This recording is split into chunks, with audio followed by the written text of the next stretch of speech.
Welcome, friends, to the Arts Café on October 21st, 2022. It's nice to see such a full room. We haven't had one in quite some time. So thank you all for being here. Many of you who in particular we haven't seen over the last 6 months or a year or two. We've got just a wonderful show ahead of you. I'm gonna make a couple of announcements and we'll get right to it. The parking thing I want to explain right up front, and I'll explain it again later, and it will take more explanation. The woman to see is Patsy. She's at the counter. We're gonna have an intermission after our opening voice and after our music. And that would be a good time to speak to her to get your voucher and have her explain how to get out without paying for your parking. This is the Arts Cafe's 28th fall. We had an amazing show last month. 320 of Norman Rockwell's covers were on these walls. And we had about 20 writers, musicians, poets respond to one of the covers. So it was wonderful to use the space in that way. I hope you had some time to check out the exhibit tonight, which is honoring so many elements of the Mystic Bridge, and you'll also have time during the intermission. So I'm Lisa Starr. I welcome you here.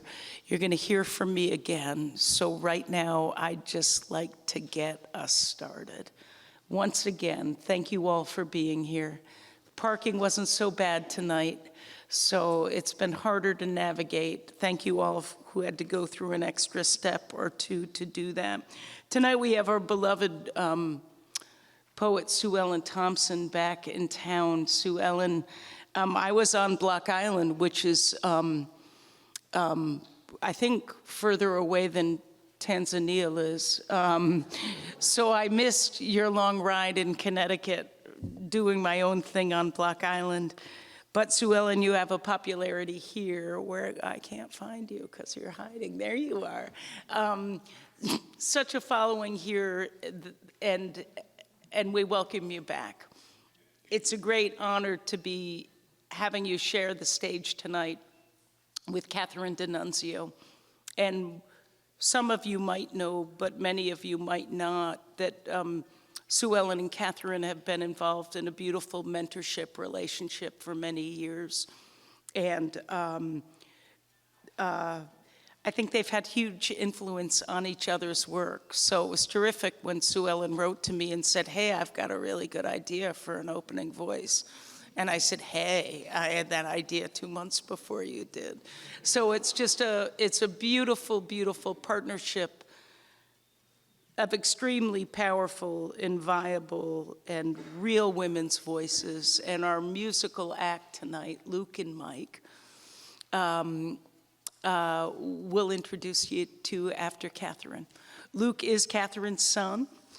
That might embarrass them or not. I can hardly imagine that it would, but it's just so wonderful to have them here sharing the stage together. So Catherine, I've known really, I think, since the day I attended your wedding, which was like in 1984 or 83. It was at 84, the year David graduated. Yeah, so I've known Catherine for a long, long, long time. Her husband, Lou, was a childhood teacher of mine, a wrestling coach for my brother, and a dear family friend through a tough childhood where we needed a babysitter once in a while or someone to take care of us, and that was Lou. So it's been wonderful to extend this friendship through life losses and life gains. So Catherine D'Annunzio, our opening voice, I so hate to tell you what a poet's like when they can just do it better themselves. But if you want grit and truth and compassion, and in some of the poems, the voice of a young mother who's also speaking from the place of being an elder, you'll find that in Catherine's poems. She's been published in journals around New England and around the country, many of them reflecting the natural world. And we're so thrilled that, well, her bio will tell you, 22 years as a public educator in several school systems around Connecticut, a mentor, a teacher teaching teachers, a teacher teaching probably school systems how best to take care of children. It's been really wonderful for me to see you take some time for yourself finally, as a poet, as a voice to be reconciled with, and I think you wouldn't like that, because that's not your way at all. You're your own life force. So please welcome to the stage Catherine D'Annunzio, reading from her new book. Thank you. I'd like to congratulate myself on not tripping on the way up. Thank you, Lisa. Where is Lisa? There you are. Thank you, Lisa. Thank you to the board and the volunteers of the Arts Café, and I'm really happy to be here. I could not have a finer mentor than tonight's featured poet, Sue Ellen Thompson, and I am thrilled to be reading with her. This is Luna Moth. Excuse me. This morning, as I roll down my driveway, my mind busy with lesson plans, I spot you angled against the black lamppost. I rarely see your kind. 4 wings, the green of promise, edged in pink, tender as hope. Beneath you, clematis climbs, its papery purple buds still tightly closed. If this is the first of your 7 days, the buds will have opened like hands by the time you pass to darkness. If the last, I am witness to your clinging. Somewhere, although the world ceases as I watch you, a pair of siblings is called into a kitchen for a wishbone contest. Only one of them will win. Near a field of poppies being harvested for opium, an egg case hangs like a thumb of glazed pastry. Amid fragrant hay, inside a fairgrounds barn, a child sleeps head against her dairy cow. And in a canyon, a rattlesnake, patient, coiled, motionless, waits for vibration. By the time I reach the highway, I understand my longing to feel your vast green around me and its futility, pink and raised as a scar.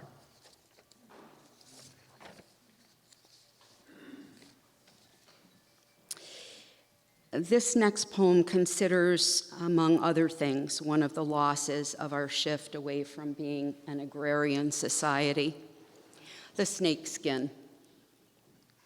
Raised like a scar, my grandfather's name girdles the century-old milk bottle I am holding. Inside, a snakeskin. In its day, the bottle held milk from his cows. Late summers, the family men moved bales from field to wagon to hayloft. With relentless drive and strength born of strength used, my uncle tossed the bales as a child might toss blocks into a storage box. As a boy, his vocal and motor tics meant he could not concentrate in school. Some afternoons, he would be sent home. But in the field and barn, with the workhorses and the cows, all that neural firing was channeled.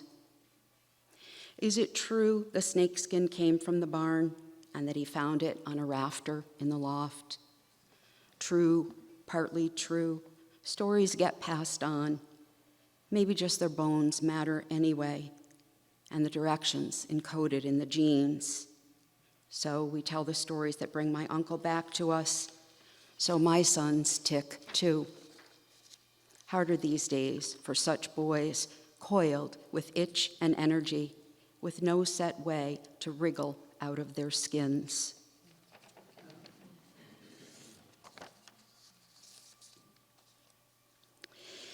This next one examines a moment of realization, and it is a love poem. holding on to him.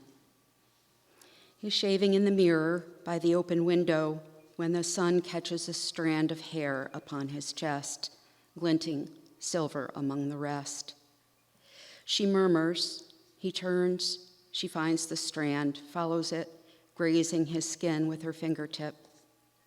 She asks if there are more she has not noticed, finds several woven through the rush of hair across his groin. Within her, something tightens, throat to navel. The light above the mirror hums. From the shaded cliffs, their sons' voices drift through the window screen. But she is thinking of the day when she will see him slowly scuff his way into the den in moccasins, reach for the crossword on the table, bend, pat the dog, gently tug one velvety sable ear, then the other. At the window, check the outside temperature, turn, head for their bedroom, reappear dressed the same as yesterday to resume the chore he'd set aside last evening. Later, she watches as he walks down the driveway for the mail. He pauses, thinking of the orchard, she can tell. She gazes until she can see him clearly again, shoulders square, hair not yet white, watches for signs, tosses in their bed all night.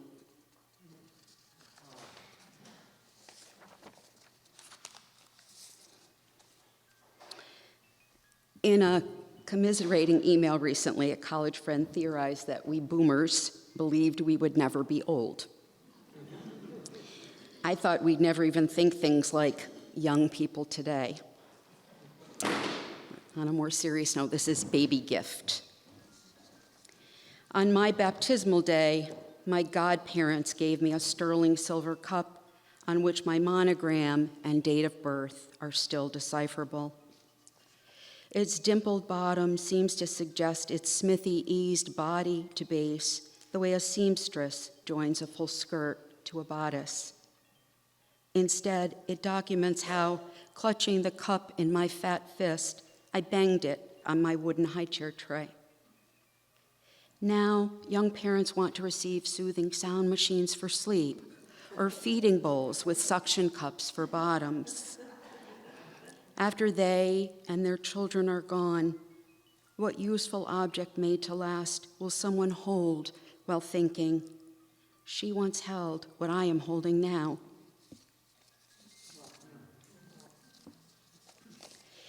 This is how to feed a child. Set on linen before the hungry child, a bleached sea star and a bifurcated rock.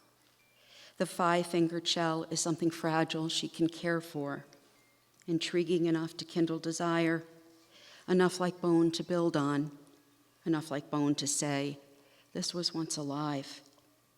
She will marvel at the rock, its ivory left and ebony right, and trace the russet vein between, push her thumbs into its hollows, curl her palm around its knobby shoulder, use both hands to gauge its heft, her strength.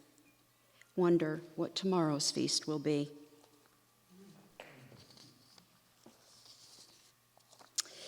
My 98-year-old mother still has not forgiven herself for, in a period of exhaustion as a young parent, telling one of her kids to please leave her alone. So, I come by agonizing naturally, and this is the recovery. Since my husband's heart attack, I've learned to split wood for the outdoor fire pit we sit by early evenings after soup and therapeutic walks. My son, whom I raised on he or she, had shrugged his shoulders. You can do it, Mom. Come on, I'll show you how. What I'd hoped to instill in him is there.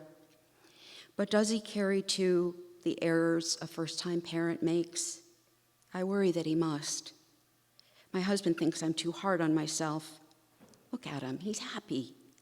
Sometimes at 3 a.m., when I can't sleep, my errors trouble me. But I can't know the answer to what if, and I am tired of those nights. So I build and light a fire before night falls, sit before it with my healing husband, and pray my failures into smoke that dissipates and falls to ash, while the wood I split, with my son's encouragement, fuels a bonfire, tenacious, purposeful, contained.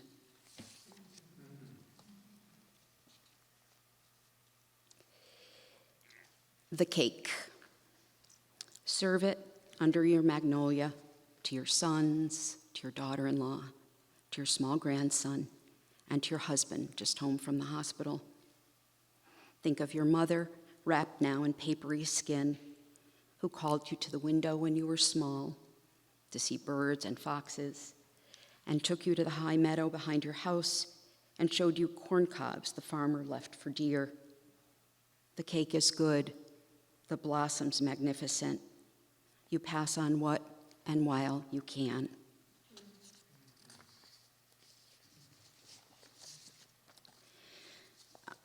I wrote this after seeing a photo that my friend Sarah took of a patch of Queen Anne's lace in her yard. This is the Sovereign.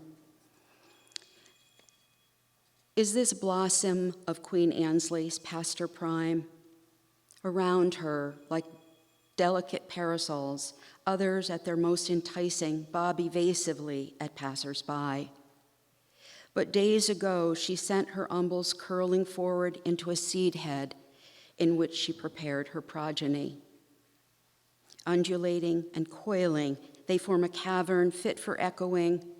I was young, I too enticed. But she is done inviting. Now her posture says, admire me or don't.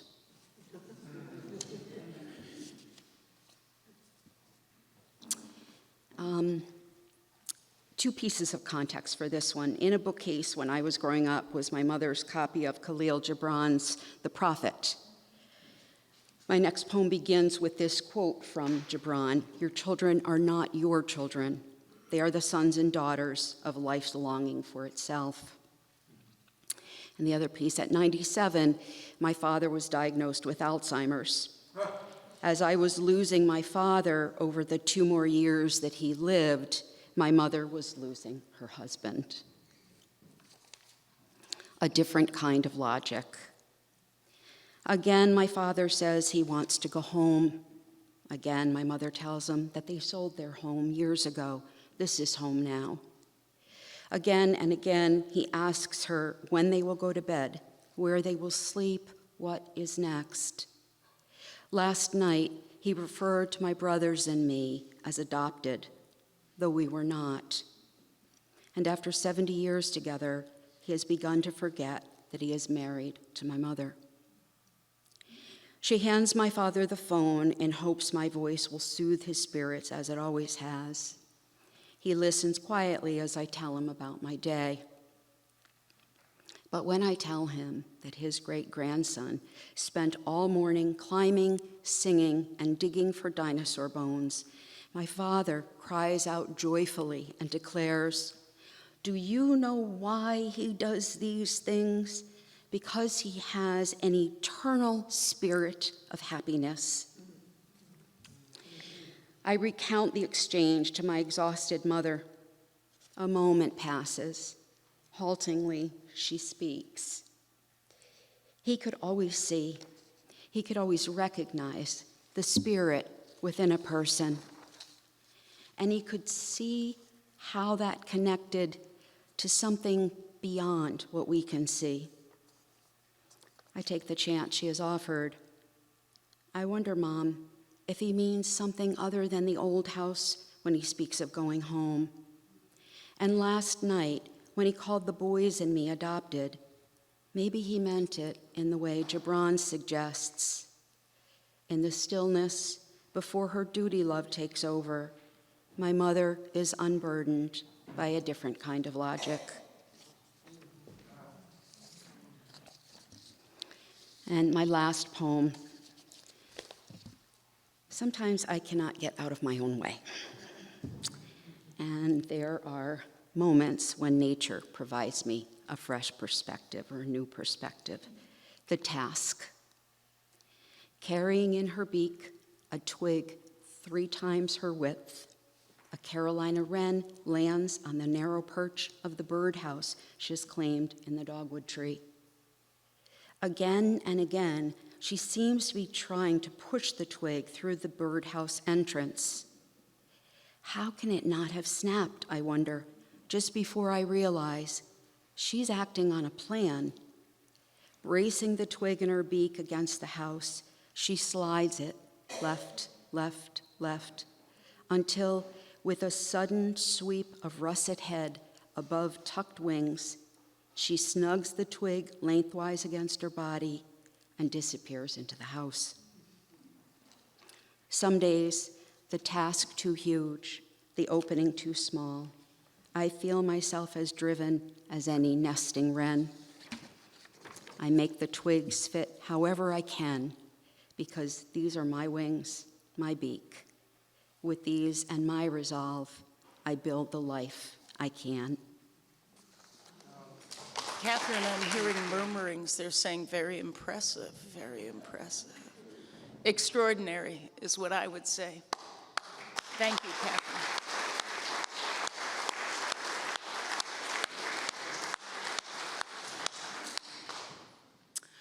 So no more announcements right now. Let's just get to Luke and Mike. We've got Luca Bordi and Mike Wheeler. They go by Luke and Mike. They were Timber and Time. They had a strong following doing performing covers at lots of places right in this neighborhood. And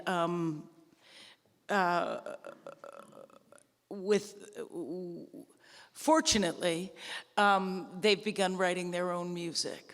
So we're going to hear from Luke and Mike. We heard from them, I think, about 2 years ago when we were outside, I think perhaps celebrating the Connecticut Anthology. I'm not quite sure. But about 2 years ago in an entirely different setting. So let's welcome back Mike Wheeler and Luca Bordi, who are Luke and Mike. All right, well, I'm Mike, and that's Luke. We are also both teachers, but have, we've gone down this music path together for 11 years now. The night before my son was born was our first ever gig, so it's kind of easy to remember. But I'm going to play some songs, hope you like them. This one is called Light of the Moon.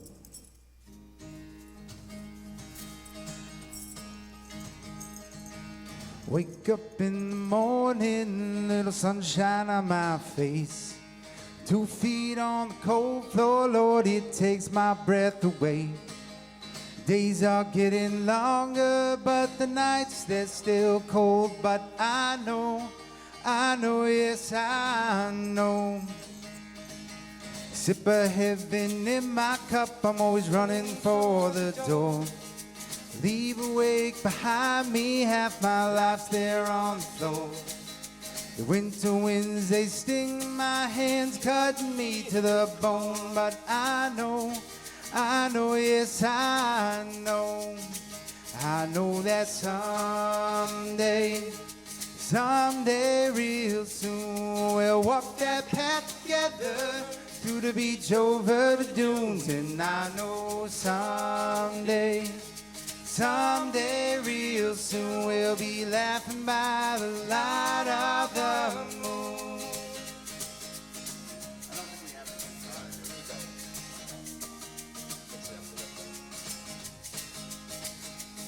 Well, I walk these same few halls each and every day.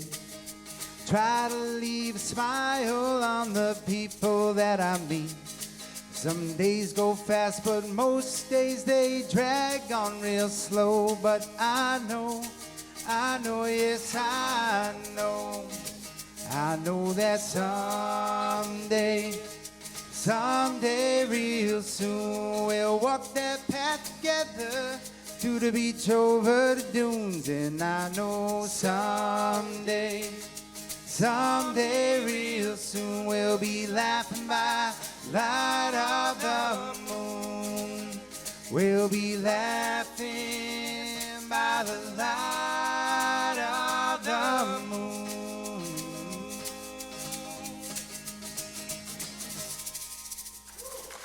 Thank you.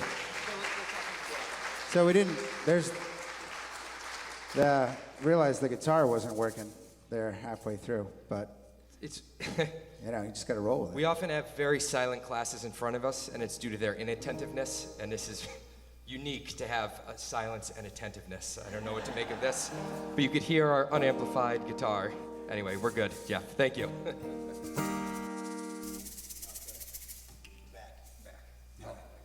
This is a song I wrote about my son, who's 11 now.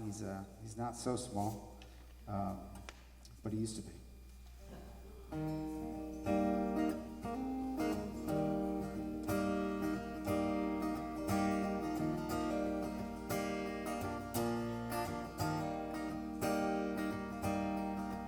We were headed back home. I was lost in my phone.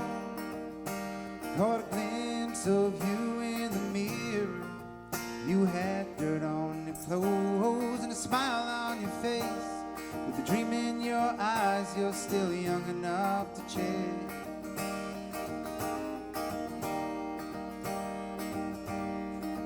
But you're getting so tall. Look at the marks on the wall. No one begging to buy back some time. Oh, I'm digging under seats and looking in the streets, but I swear I just can't find a dime. Oh, it's never quite awkward, but it's never smooth. I swear half the time I don't have half a clue. Oh, but you're here tonight, so I'll hold on for dear life.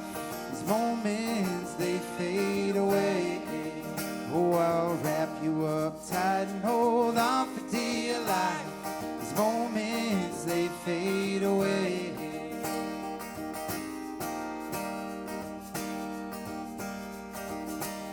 Spending your days in the most childish ways, kicking, screaming, laughing for more.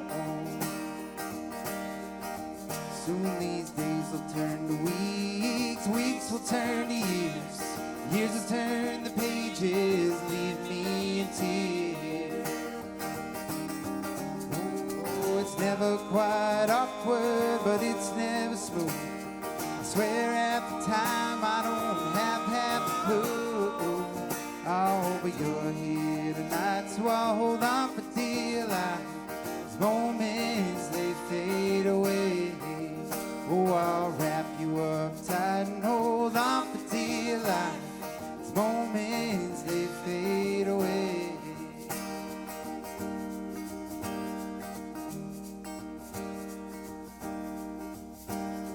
If I grow to be old and tired, will you come sit beside me and rest for a while? You came along, you made me someone. You're the earth, the moon, the stars, my sun. It's never quite awkward, but it's never smooth. I swear half the time I don't have half a clue. Oh, but you're here tonight, so I'll hold on for dear life. These moments, they fade away. Oh, I'll wrap you up tight and hold on for dear life. These moments, they fade away. These moments, they fade away. These moments, they fade away. Thank you.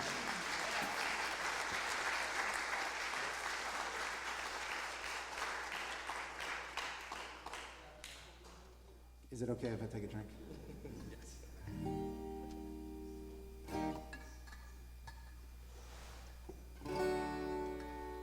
This is one about my son, more or less. Afterwards, we're gonna vote which one you like more, so get ready. Tell our kids.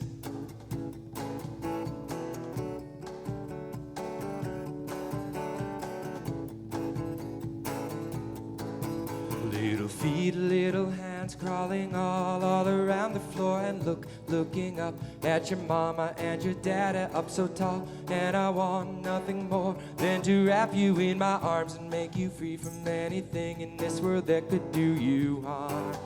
But the world makes its own plans,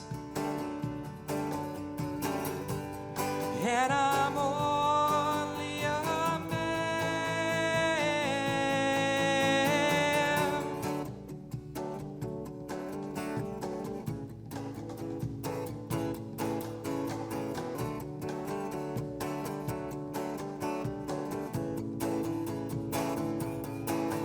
I wake up in the night, I just can't sleep, got too much running through my head. What I need's to get some air, but I check my phone instead. Daily tasks, work emails, I check the forecast once again. My ship is swirling the current, but I control what I can. And the world makes its own plans, and I'm only a man.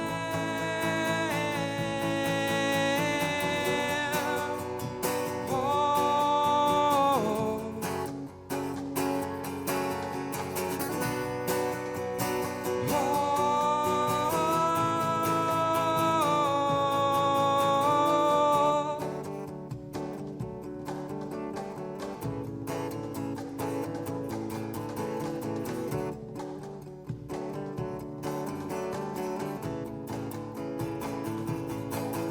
Listen to me, little boy, look at me. Let me see your big brown eyes. In this life, in this world, each day can carry a surprise. It's a blessing, it's a curse. It is beauty, it is pain. But every setting sun will bring with it a new sunrise again. And the world makes its own plans, and I'm only a man.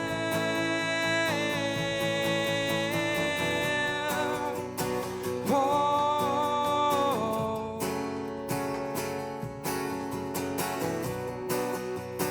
Oh.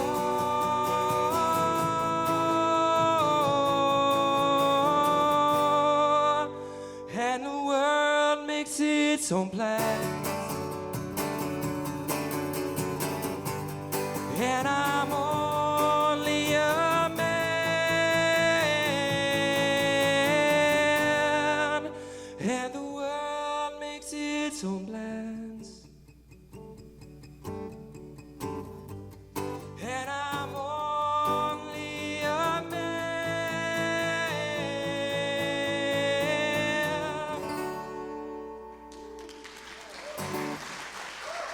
Thank you.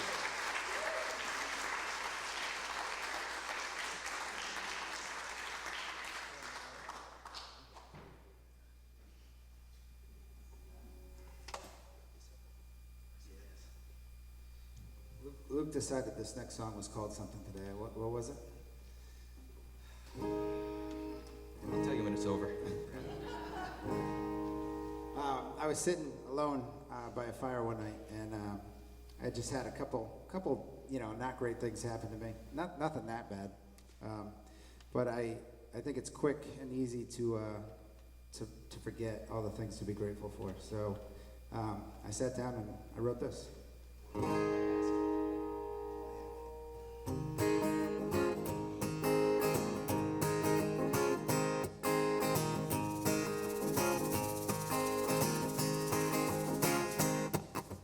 This old house ain't gonna fix itself. Sure as hell wasn't born into wealth. I just keep on chugging along, playing these hit songs, keeping my head up, do the best that I can. This Monday, Friday, 9 to 5 routine. I swear one day it's gonna get the best of me, and I try to let things slide, swallow my foolish pride, 'cause I know we got everything we need. 'Cause we got 4 high beats, 3 meals a day, and a big warm bed where we all can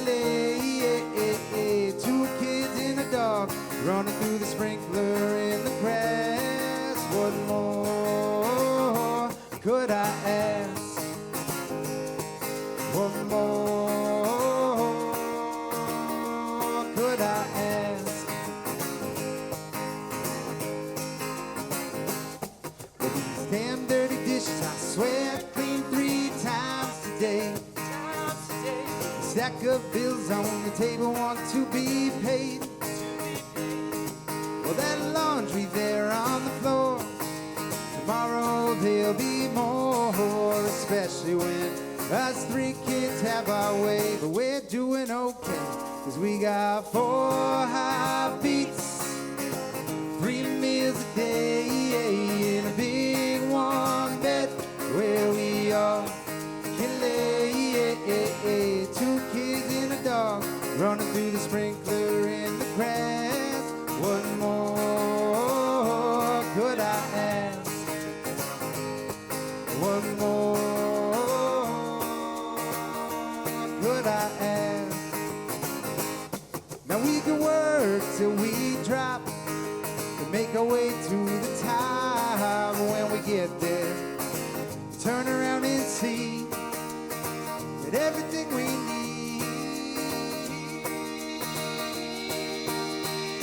'cause we got 4 heartbeats, 3 meals a day, in a big warm bed where we all can lay. 2 kids and a dog running through the sprinkler in the grass. What more could I ask? What more could I ask? What more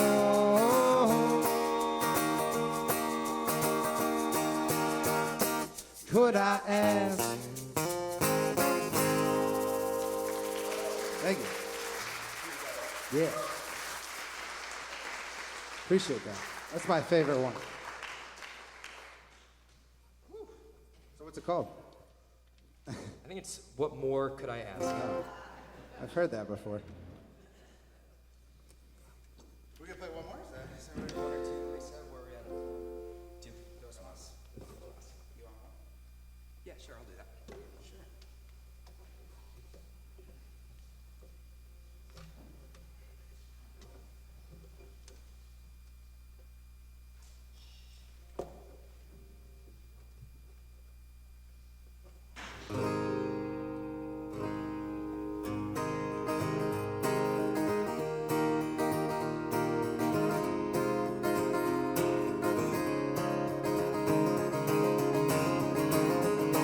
As the years roll on by and I think back on my time, my memories aren't always clear as I'd like. But the best way I know to make my memories show the who, what, when, to where I've been is let the music take me back. Let the music always take me back. My memories rush back in through my years. It's like time traveling through both my ears. Each place that I've been, each feeling I've had, the roads that I traveled, the good and the bad. Yeah, the music takes me back. Yeah, the music always takes me back. Take me back.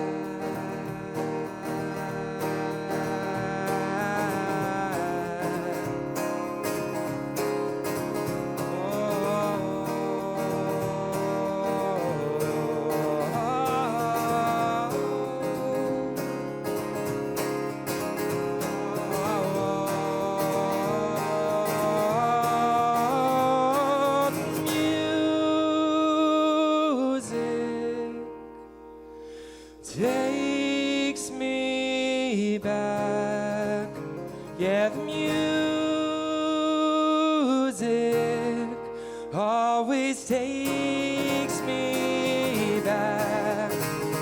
Yeah, the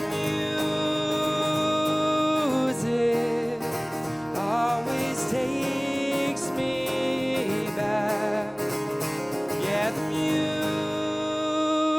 music always takes me back.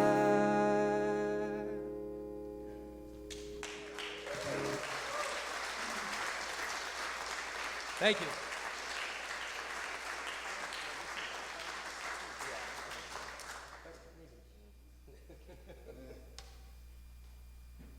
All right, well, we're gonna do one more. I don't know if, It's really the first one we ever yeah, really. yeah. First time we ever really like wrote a song kind of together and brought all the parts together. It was during the pandemic. And overall, it's really just a song about hopefully we can get to a better place.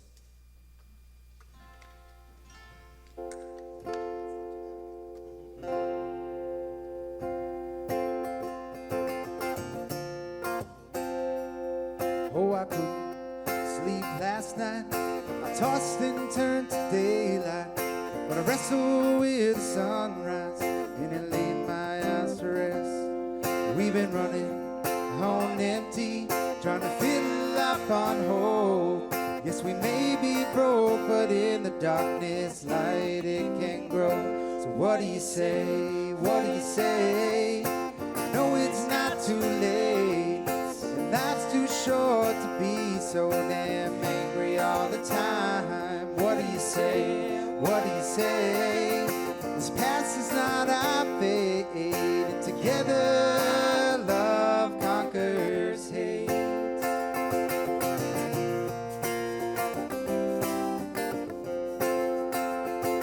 And I don't really know what the next chapter brings. The flowers bloom in spring. It's been cold for so long now.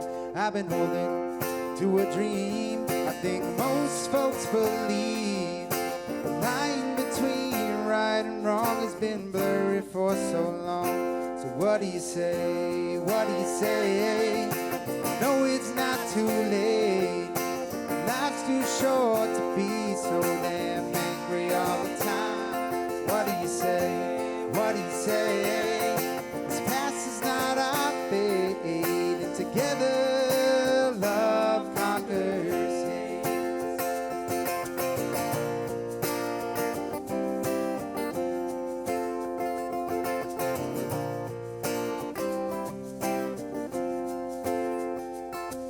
And I wish I could say everything's gonna be okay, everything's gonna be just fine, but I just don't know. But together, you and I, we can try to stop this great divide. There ain't nothing worth doing that's easy anyway. So what do you say? What do you say? No, it's not too late. Life's too short to be so damn angry all the time. What do you say? What do you say? This past is not our fate. Together, love conquers hate. Just together, love conquers hate. Together, love conquers hate. Thank you.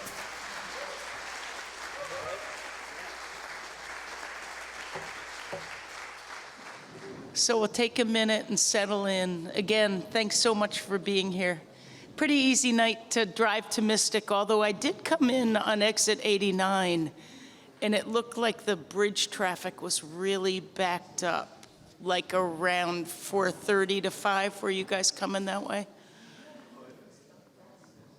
It's faster to come from Westerly. Okay, so once again, thank you all for being here. Let's please give it up again for Catherine and for Lou and for Mike one more time.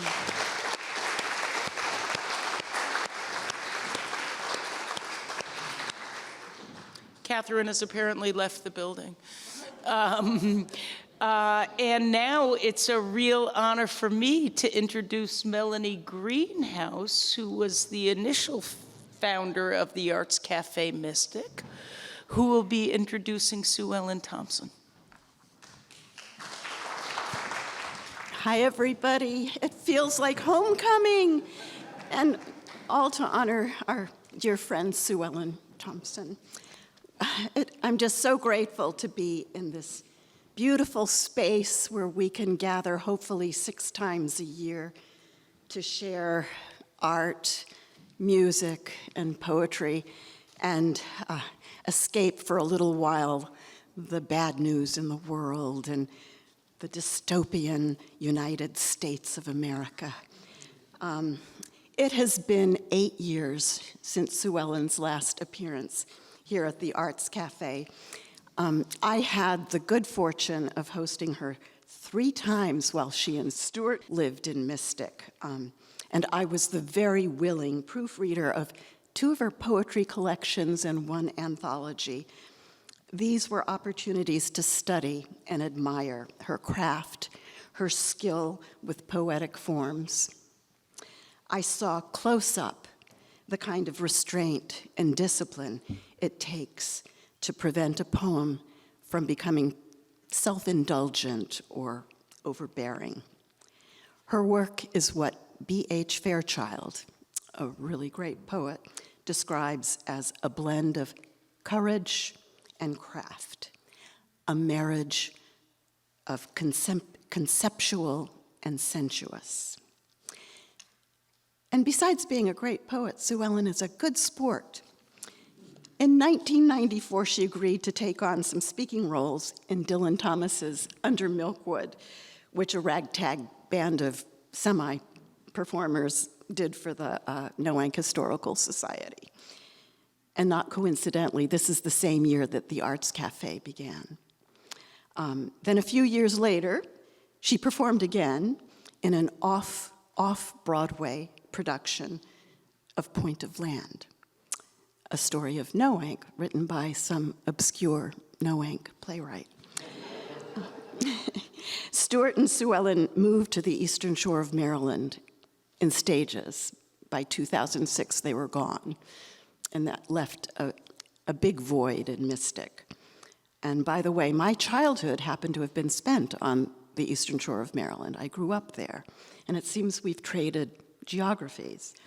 And I remember sea nettles as a child and the horrible sting they could inflict. They are a perfect metaphor for the human condition. The poems in this 6 collections of poems, are personal yet universal. To quote Sue Ellen from an interview 2 decades ago, "What else, aside from my own life, can I write of with authority and conviction? We all face impermanence in some form or other, and these new poems in Sea Nettles, with selected work from the Golden Hour and They, preserve critical moments of a closely examined life in plain-spoken language and vivid detail. People and places are impermanent. Life is chaotic. Sue Ellen's lifelong work has been to create order on the page, capture fleeting moments with keen observations. This is the essential task of the poet, to express what is almost impossible to say, no extra verbiage, not a word out of place. She has won many prestigious awards, which are all listed in the program, but I'll just rattle them off so you'll be impressed. Samuel French Morse Prize, Pablo Neruda Prize, the Maryland Author Award. Golden Hour was nominated for the Pulitzer Prize. Her poems have been read by Garrison Keillor on NPR. She currently teaches adult poets at the Writers Center in Bethesda, Maryland. Last summer, she taught and presented at Chautauqua 1 week before the tragic incident that almost claimed the life of Salman Rushdie. Finally, one last credit missing from her resume. is her role as the official Arts Café shrink from 1994 to 2004, when she provided moral support to yours truly. So, with a decades-long friendship behind us, it is with abundant admiration that I introduce Sue Ellen Thompson. And Melanie, wasn't it the same podium exactly in 1994? This little pillar? So nothing has changed. Okay, well, thank you. It really does. Everybody hear me okay? It really does feel like being home. I lived in Mystic for 30 years, and I've been gone for 16, which is unbelievable. But since this is, what did you say, my fourth reading here? Yeah, I had read here 3 times. Anyway, I thought I would begin with a poem that goes way back. I think I wrote it in my late 30s. And we are, the theme tonight does seem to be family, with Catherine and her son, and I will play right into that. Remembering my parents' sex life. They danced in the kitchen while supper was on, bodies pressed, Glenn Miller, all 6 burners on the old caloric flicking their skirts of flame. The tuneless buzz of my father's hummed accompaniment, like an insect trapped beneath the music. Pure interlude, 5 children in 10 years. A pinch, a slap, flesh resonating its applause, a dip and sweep among the tapping pot lids, scattered cats and chairs. They showered late at night, disappeared and reappeared in full nocturnal dress. No bleating springs, no sharp intake of breath, and never anything above the flannel sheets, but one head breathing sleep into the other's nape. I never saw my father naked, and am grateful now for that. Grateful that I came into my knowledge innocent and late, that someone had to teach me everything except the music, which I danced to when my time came, as if born to it, in all that steam and clatter. On with that one. You know, I never wrote about my parents very much when they were alive, but my mother's been gone for 20 years and my father for 10. And it's amazing how often they creep up in my poems. So this is sort of a bookend to the one I just read. The Blue Blanket.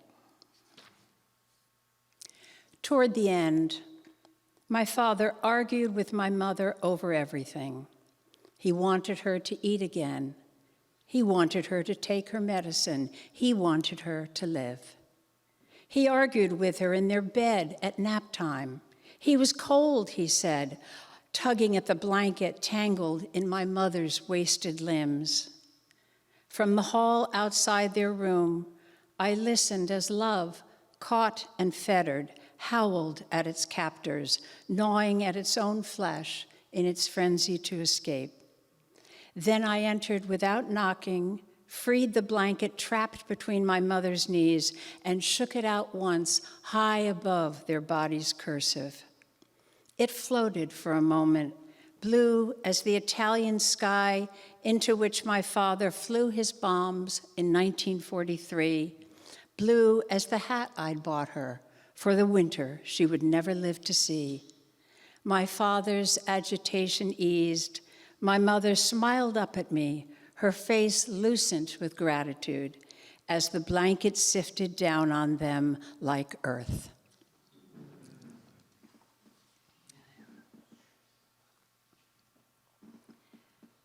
I learned a great deal about marriage from watching my parents' almost 60-year marriage. One of the things I learned was that arguing does not necessarily lead to worse things. It's not necessarily a horrible thing, because my parents argued quite a bit. Wallpapering, this is a sonnet. My parents argued over wallpaper. Would stripes make the room look larger? He would measure, cut, and paste. She'd swipe the flaws out with her brush. Once it was properly hung, doubt would set in. Would the floral have been a better choice? Then it would grow until she was certain it had to go. Divorce terrified me as a child. I didn't know what led to it, but I had my suspicions. The stripes came down, up went the flowers. Eventually, it became my definition of marriage. Bad choices, arguments whose victors time refused to tell, but everything done together and done well.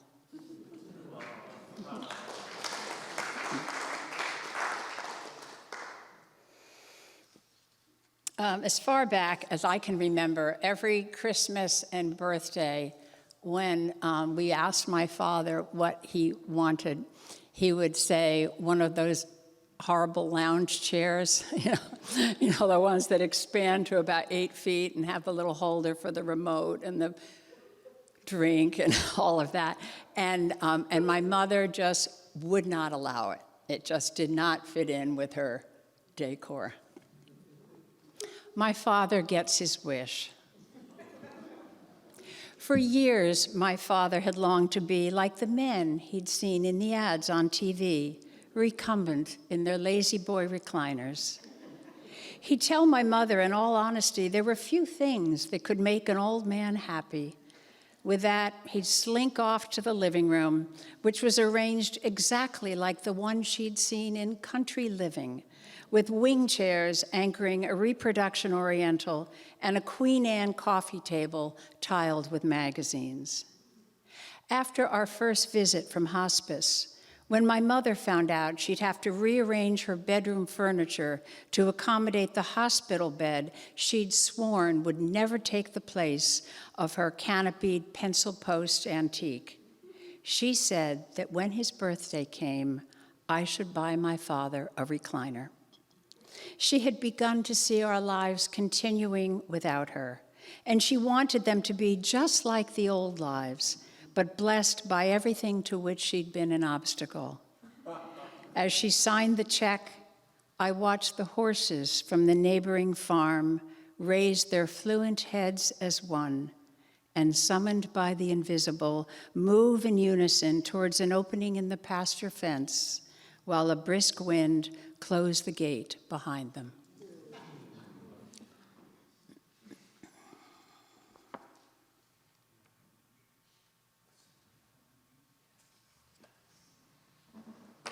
I'm really grateful for this vodka, thank you.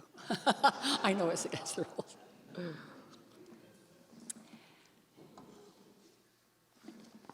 Okay, my father was a widower for 10 years, living alone in this farmhouse in Canterbury, New Hampshire. And he never really did any cooking. My mother did all the cooking. And so he mastered a few dishes, basically fried eggs and those little frozen sausages that come in the box. And he could make a great Manhattan. And that's basically, so he was always amazed when his grandchildren came to visit at how differently they ate from the way he had grown up eating. Vegan. This is another sonnet. My daughter hauls her sacks of beans and vegetables in from the car and begins to chop. My father, who has had enough caffeine, makes himself a Manhattan on the rocks. It's Sunday, his night for sausage and eggs, hers for stir-fried lentils, rice, and kale. Watching her cook eases his fatigue and loneliness. Later, she'll trim his toenails. He no longer has an appetite for anything beyond this evening ritual, but he'll fry himself an egg tonight and eat dinner with his granddaughter. For a widower, there is no greater comfort in the world than his girls and his girls' girls.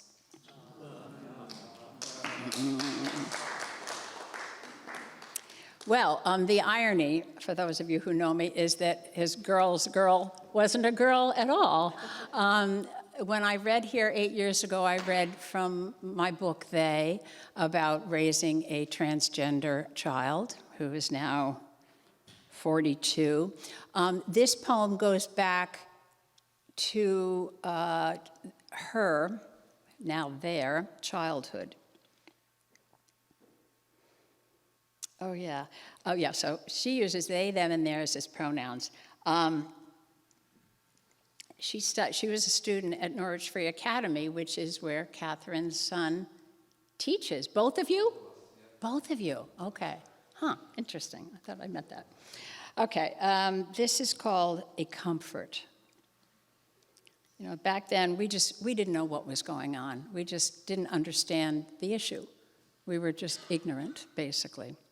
A comfort. When she turned 6 and wouldn't wear a dress to her own party, the other mothers smiled knowingly and said, "She'll come around." When she was 10 and threw away the valentine a boy had sent, my mother said, "She's only 10, she'll come around."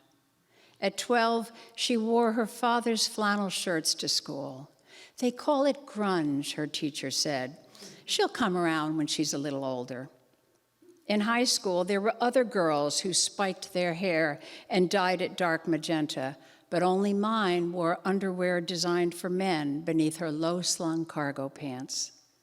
Waiting outside the school one day, I heard another mother say, "I know my daughter won't look like this forever. When she goes to college, she'll come around." Then she added with some embarrassment, "So will yours." I shook my head. My daughter had worn camouflage to nursery school. She came home from college with piercings in her cartilage. "Stop worrying," my husband said. "She'll come around when she has to get a job." I knew that would make no difference. She found a place that hired her just as she was. "She'll meet a guy, and that will be the end of it." More than a few friends told me this. "You don't know my daughter," I said. But cradling myself in bed, I thought, she'll come around.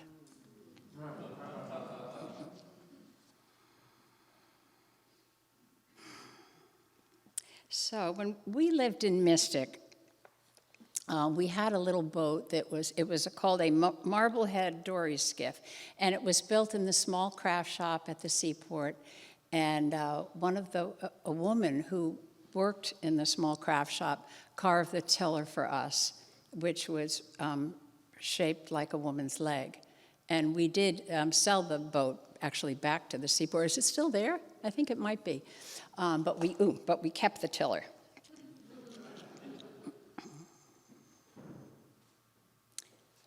Genderqueer, a term I'm sure you're all very familiar with now, but we certainly weren't back then. Lapstrake, sprit-rigged, our first boat had 2 sets of oarlocks and a hole in the forward thwart for a spar. Enough room for the 3 of us then. With my outstretched leg as a whisker pole and astride the mast, our 12-year-old already at play with her balance. The boat, which we soon outgrew, made its way back to the woman who'd built it. But that child who left home at 22 never returned as the child we knew. We kept the tiller carved to resemble a woman's leg, not to remind us of what we thought she'd be, but of the versatile, small-boned craft in which, had we seen the storm coming and dropped the mast, we might have rowed safely home. Ooh. Oh. It's only vodka. We don't have to worry, right? Okay.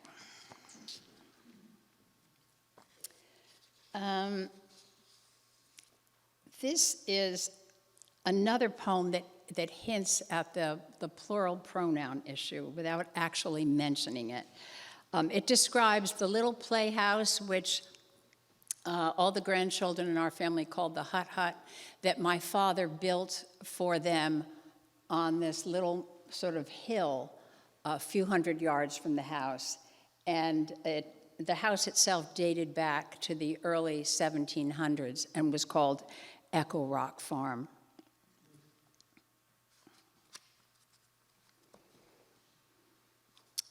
Echo Rock. When my daughter was young, my father built a hut for her on Echo Rock, the granite mound for which the farm was named, and from which, if she faced the house, she could pitch her name and have it flung right back. Made from the barnboard scraps, the weathered gray that characterized the foreshortened days of a New Hampshire winter, it had a single window facing north and a door that she could padlock. I hear her still from the clump of underbrush that kept her refuge and its secrets hidden at the end of a day when it appeared that she had played contentedly alone. Thompson, she called repeatedly, as if there were another of her, and it was time now for them both to hurry home.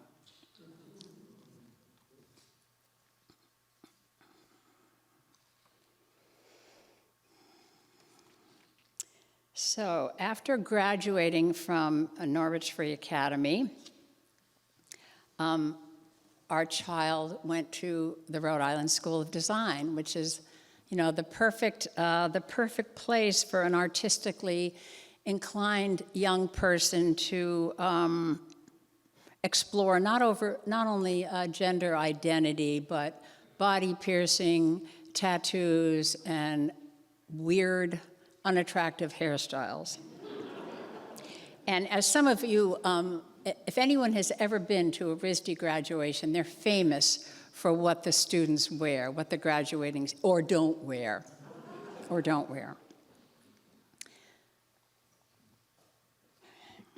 Graduation day, 2002.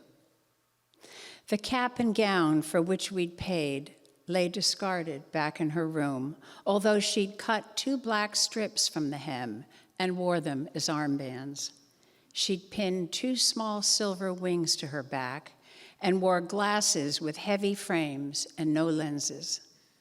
When I look at the photo now, 18 years later, I wonder how I could have missed what our child was trying to tell us, that they were in mourning, had somewhere to go, and could see what they had to without any help from us.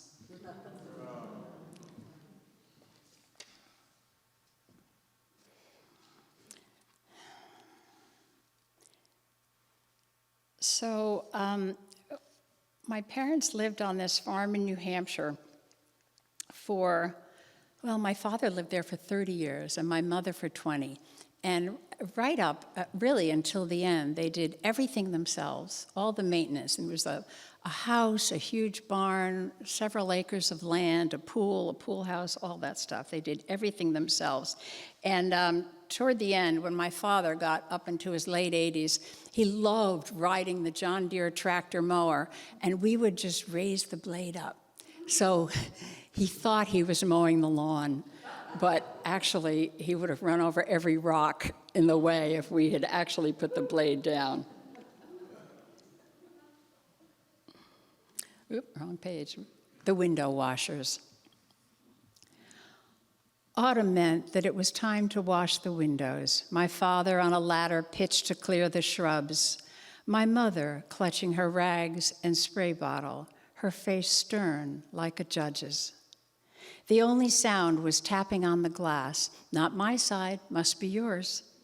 Starting in the west so they could dodge the sun, they'd clear the smirch of wood smoke, summer rain. Last was the window over the screen porch, positioned where a ladder couldn't reach. My mother, in her 70s, would balance one foot on an antique Hitchcock chair and raise the other as if hurdling the sill, then fold her torso gracefully in half before emerging on the mossy shingles. Back turned as he lugged the ladder to the barn, my father barely registered the thunk of sash on frame that meant her job was finished, never worrying about her falling, like most men, thinking he'd fall first.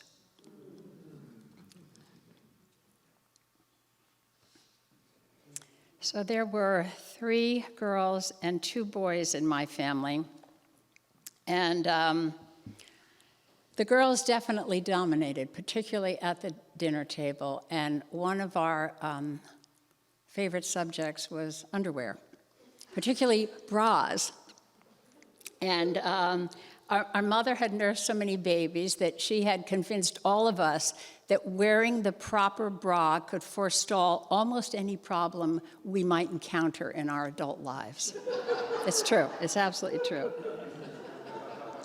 So after she died, I would go up and visit my dad, and it was sad. You know, he was alone in the house, and sometimes I just need to escape for a little retail therapy, so I would go up to the outlets in Tilton, New Hampshire, and shop.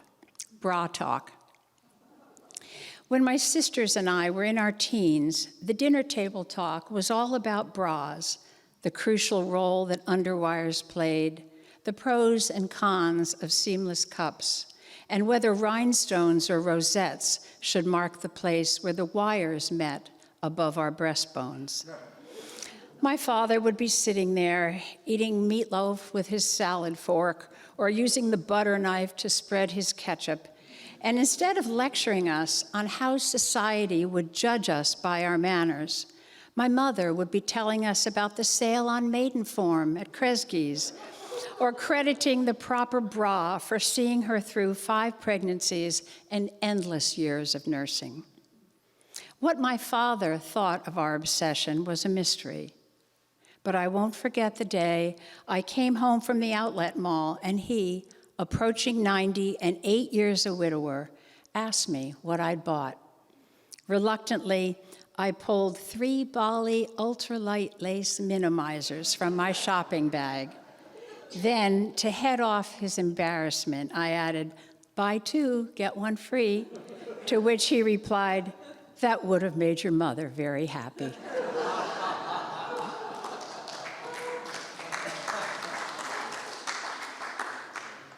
I actually have 2 bra poems, but you'll have to buy the book to read the other one. I know, in that one. Okay. My father smoked for probably 50 years. You know, started as a soldier. And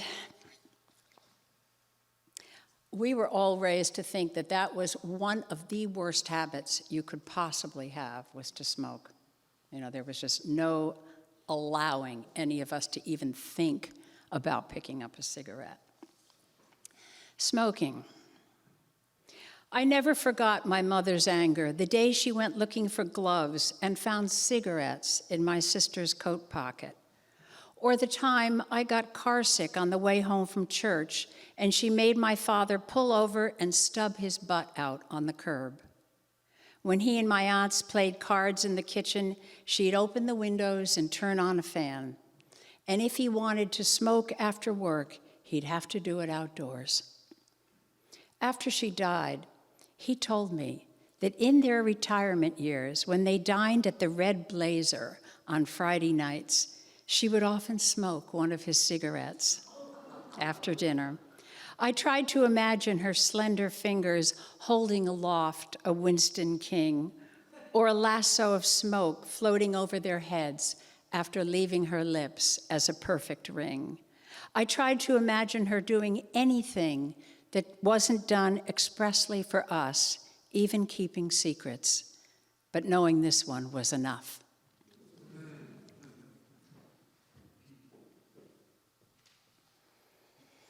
Not sure if this is common among poets, but I often find myself using the same title more than once, and often 20 or 30 or more years later, I'll write a poem and think, well, I have used that title before. So I'm going to read 2 poems with the same title. I'll read the more recent one first, and it's about something at which I excel. Napping.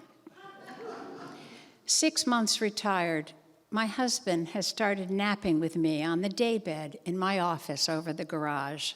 I buzz him on the intercom around 2:30 when I feel my afternoon doziness coming on. The back door wheezes as he leaves the house, a book under his arm.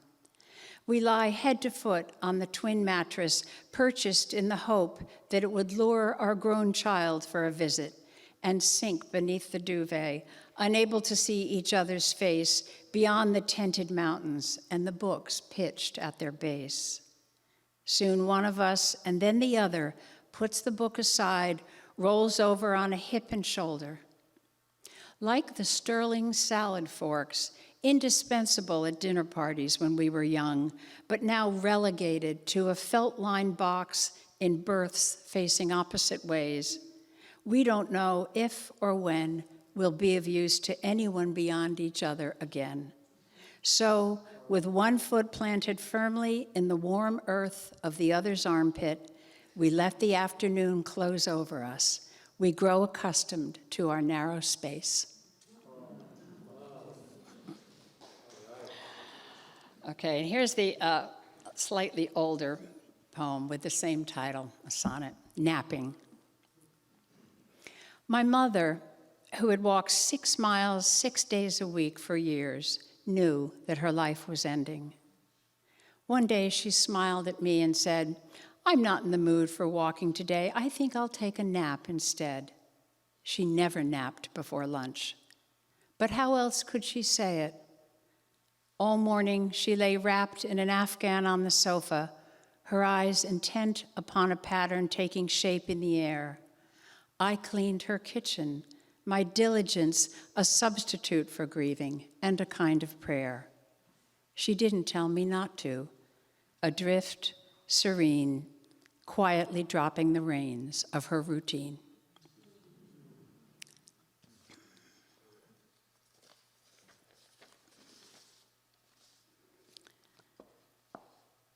Okay, the next two poems are sort of bookends in that they address my father's World War II experience from opposite ends of his life.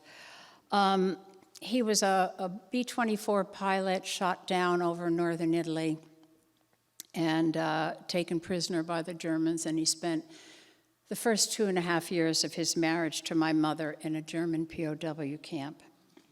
And it never, he never talked about it like so many men of that generation. And we never asked, as kids didn't back then.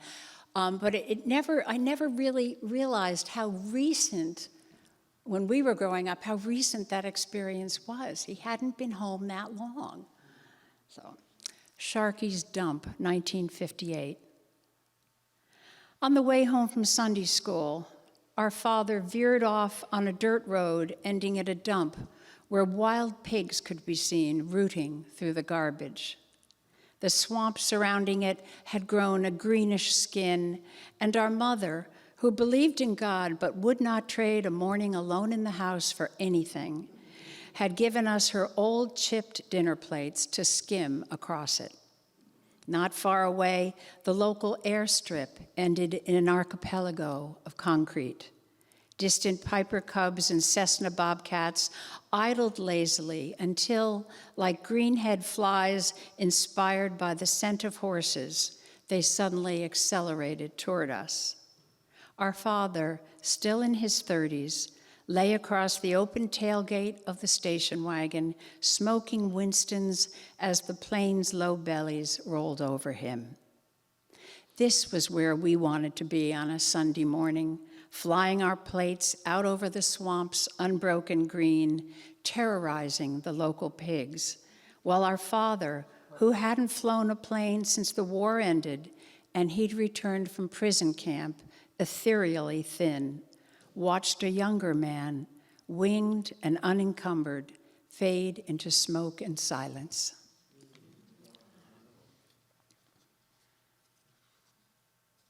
So fast forward 70 years, and my father is now 91, almost 10 years a widower, living alone. But it was at that time that his war experience really started coming back to him vividly. The last time I saw my father, he couldn't sleep, couldn't get comfortable in the hospital bed we'd brought into his room, would push a button and his feet would rise up to the ceiling. He had no appetite, he was thirsty, but drinking only made him want to pee, and he couldn't do that either. In the middle of the night, I found him sitting with his thin legs dangling off the bed, pajama bottoms halfway to his knees, one hand holding what I didn't want to see, The plastic urinal tipped over on the table, out of reach. With sudden clarity, he looked at me and asked, "Are we drilling today?" I thought he might be dreaming about the VA dental clinic, where he had endured 6 decades of extractions, root canals, and a series of bridges that never seemed to work or fit, the legacy of his stay in a German POW camp. But then I realized that it was 1943, and he was back in Lubbock, Texas, in the Army Air Corps. "No drills today," I told him, and this seemed to comfort him. "Good," he said, and then, "I'm tired," closing his eyes as if he knew that nothing further would be required.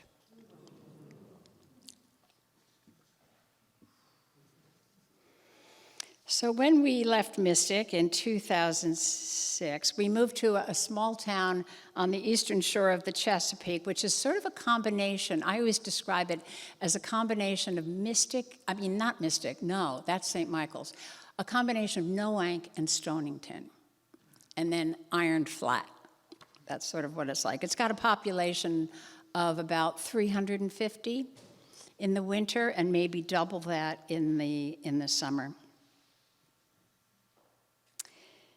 A lot of the people there, probably like around here, except, are retired, and mostly retired DC types who had, illustrious careers and now are looking for an outlet for their formidable talents in a town of 350 people. The title also is the first line. It was a small town, which made everything that happened there look huge. The holiday parades were endless, coursing through the streets like floodwater. Parties overflowed as well, channeled by the narrow chambers of what had once been watermen's modest houses. Almost everyone who lived there had been somebody once. Widowed now or simply retired, they inflicted their formidable talents on a one-room library and small stone church. In summer, when the town sprayed weekly for mosquitoes after midnight, those who remembered it was Tuesday and brought their pets indoors talked of it the whole next day, inviting praise for their vigilance, while those of us who left our windows open quietly prepared to die. Low-lying and surrounded on 3 sides by water, it afforded little opportunity for harsh words to evaporate. Instead, they often pooled into final severings. Small disagreements took root in the flood-softened earth and spread like trumpet vine, dividing entire neighborhoods into plaintiffs and defendants. Why would anyone, you might ask, want to live there? Because every year there was a day in early summer when the first Magnolia grandiflora bent down low, distributing its fleshy bowls to the poor and hungry, of whom there were none, and all were lost in its vast perfume. So Melanie mentioned the sea nettles, the title of this book. And yes, they are these little stinging jellyfish captured in this cover photograph, which my husband took with his phone at the dock where we keep our boat. And they invade usually middle of July or something. It all depends on the salinity and the amount of rain we've had, how much fresh water has come down from the rivers at the top of the bay. But I also thought of them as a good metaphor for the subject matter of many of these poems, which are about things we would almost rather not talk about, loss, death, gender identity, global warming, that sort of thing.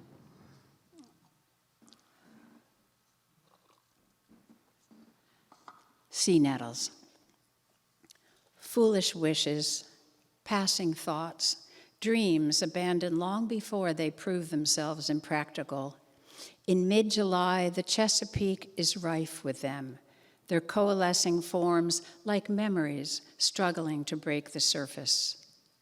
No matter how intense the heat, we cannot risk a hand trailed in the sailboat's wake or foot flung overboard for cooling. For each of us, there is a place, a period of time, a lover's face that we must veer away from, lest what we thought we had survived, perhaps escaped, graze us with its filaments, set fire to our skin, and burn us.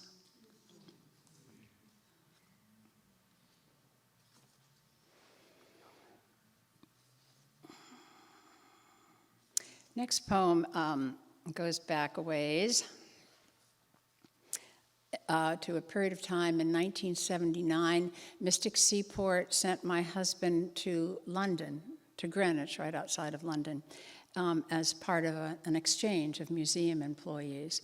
And it happened to be a very extremely eventful time, to put it mildly.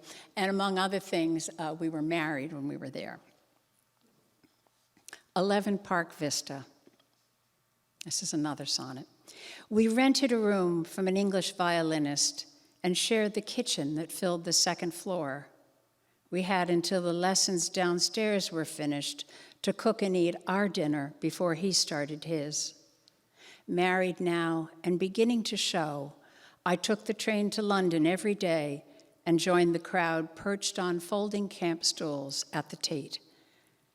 Returning one evening, I saw my husband wreathed in steam above the kitchen stove, while a young girl raised her violin and released a flock of sparrows in the parlor below. I paused on the front walk, breathless with greed. Food, music, children, all within reach.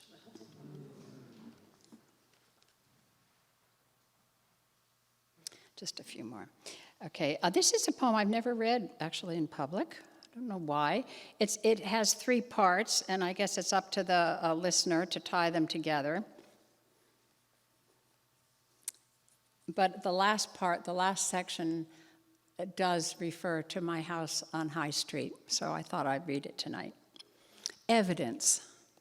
1. Newly married, I proudly displayed my china on the open-shelved hutch. Platters, 2 covered casseroles, a creamer, and 4 demitasse cups. While I was out shopping one day, my husband nudged the hutch from the wall to level it. He didn't empty it first. 2 of the platters fell. Knowing I would be home soon, he hid the shards in a drawer. For reasons mysterious to this day, I walked in the kitchen door and without unbuttoning my coat, went straight to that drawer and opened it. Was this what it meant to be married, or did it mean more? 2. When my brother was 13, he fell through the ice on the pond across the street. No one saw him haul himself to safety, leaving one glove frozen to a root. Slipping in through the basement, he hid his wet clothes behind the washing machine, where they remained until he left home for college, miraculous as that seems. 3. Before the closing, I walked through the house one last time. Gone was the love seat across from the fireplace. Gone was the fire. I used to love gazing the length of that house. From my chair in the den, I could see the kitchen 3 rooms away, a view I'd never embrace again. I'd been happy here for 34 years, but now the evidence seems so thin. Scuff marks where the high chair once sat, a stain on the floor where the cat's dish had been. Okay, I'll just close with 2 poems about marriage. First, about long-term marriage, and the second about that same period of time when my husband and I were in London. Now, I should say, and this actually has a Arts Café reference, the title of this sonnet came not from Sheryl Sandberg's book about female empowerment, but from the title of a book by Nora Pollard, who read here, Melanie Wett, 20 or more years ago. right? A long time ago. Anyway, leaning in. Sometimes, in the middle of a crowded store on a Saturday afternoon, my husband will rest his hand on my neck or on the soft flesh belted at my waist and pull me to him. I understand his question. Why are we so fortunate when all around us friends are falling prey to divorce and illness? It seems intemperate to celebrate in a more conspicuous way, so we just stand there, leaning into one another until that moment of sheer blessedness dissolves and our skin, which has been touching, cools and relents, settling back into our separate skeletons as we head toward housewares to resume our errands. And I'll read the last poem in the new poems section of the book.